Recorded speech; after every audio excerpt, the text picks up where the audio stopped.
it's our land. And we want to hold the land responsibly, like sentinels, stewards of the land, because traditionally that's what it's been. In that case, why would we, just because the government wants to have big business come in, why would we in our everyday practice lessen our own historical practices and what we feel is our responsibility to our people? We wouldn't. So for me, my recommendation to people I work with is to maintain the standard that's there right now. It's very good. It's been used over and over and over, so it's been tested many, many times. And the second thing, like I said, take a look at the provincial standards, because it can help you a lot. And other provinces. And just create your own standards as well. And do it by bylaw. It's very easy to do a bylaw. You don't even have to vote on it. So even while you're under the Indian Act, or maybe your people don't want to go outside the Indian Act, either way, you'll still have protection. Now, number 4 issue is upon the receipt of your environmental assessment, including your environmental plan, is the report should be reviewed by your experts or advisors. Now, in most cases at this point, see, the proponent's going to do one, that's the lessee. I always did one to meet our standard. And if there was discrepancies, I always took ours, because you put it in the agreement. You're not negotiating your own standards with a proponent. These are the standards you want. But they essentially pay for it through the whole development side, through development cost charges and things like that. Also, if there's any deficiencies, they will provide recommendations. It doesn't mean that you have to stop the process. What it means is that you have to come up with some kind of a plan or a way to mitigate the issues that are arising. Don't stop your project. Now, I have stopped projects. We had a process for development. We had a bylaw under the Indian Act, and I've had to issue stop work orders because they haven't met certain standards. And some of these standards are things like, we want an inspector on site before you cover anything that's underground. I don't care if it's a hydro line. We want our fee-for-service inspector there. And you can lay out these requirements or have your own systems to do it. But remember, the proponent isn't going to help you. You have to protect yourself, almost from the proponent. Now, in saying that, let's see what land regime you're under. If it's under the Indian Act, I definitely do it by bylaw, because that is a law. And the way Section 88 reads is it's where there's no law in federal or First Nations, then your provincial laws will apply. So they even recognize that, okay, you set your standards by bylaw, which could be a replica of your province plus whatever yours are. So if someone's going to challenge it, they'd first look at federal law. Well, that's no good.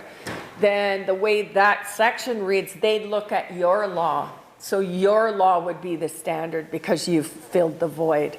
That's another one of those regulatory gap issues we talked about. So the best thing is to have your own standards and have it by bylaw. You can even have just a general development bylaw. You can have your environmental standards bylaw.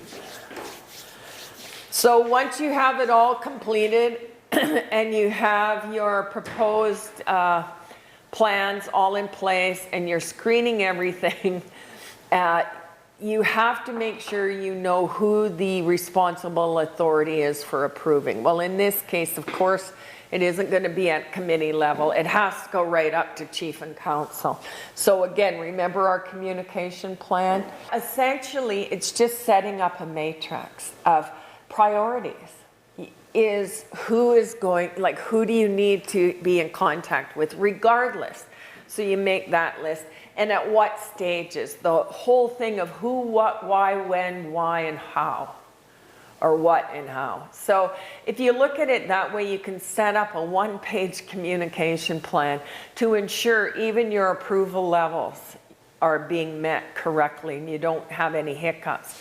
Because once you're in this process has to be managed very carefully because you don't want anything to go wrong. To go wrong could be not just costly, but also it could be detrimental to the land or the community.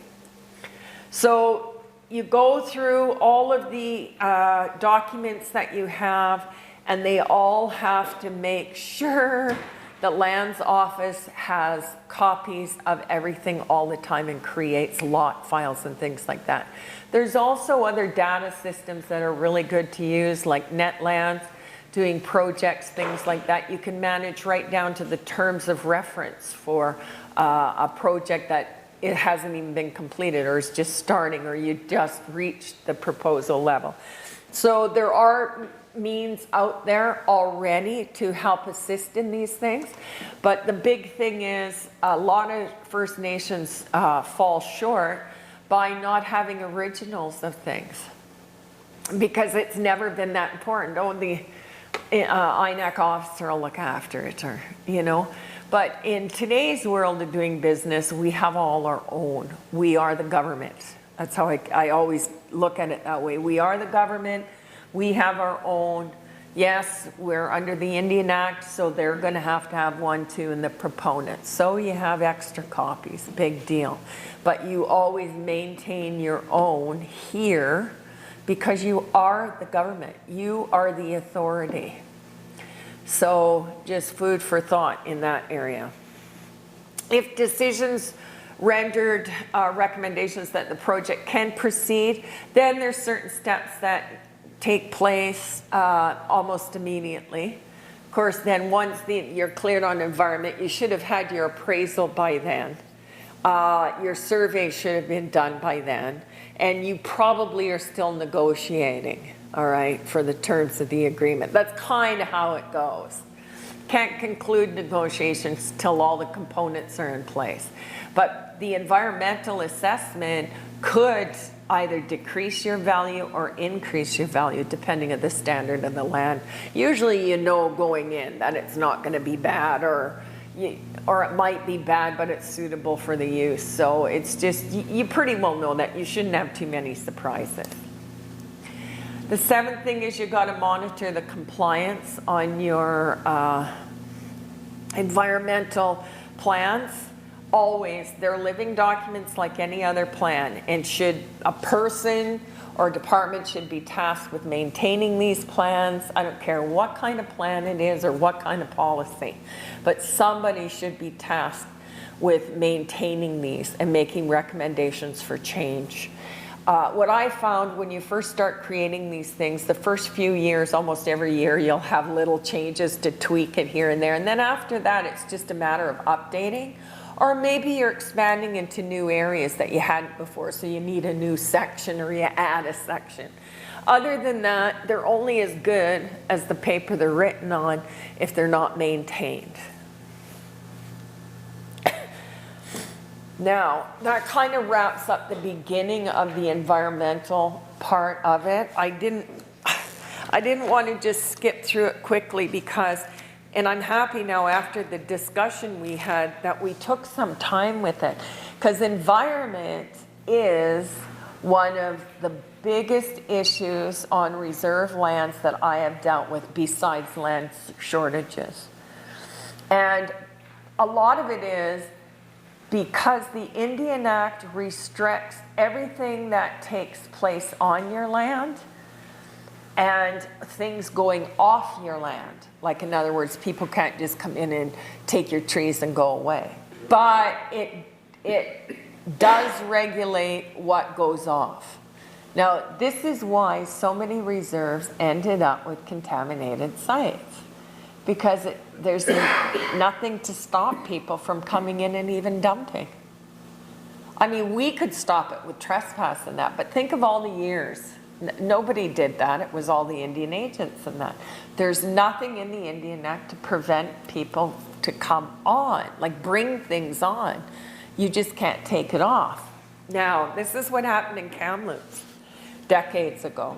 They had chemical contamination as a result of a proponent that was in their industrial park. They couldn't remove it off the reserve because of all the laws. It sat there for over 15 years before they could get it properly removed and disposed of, and it had to go to the United States.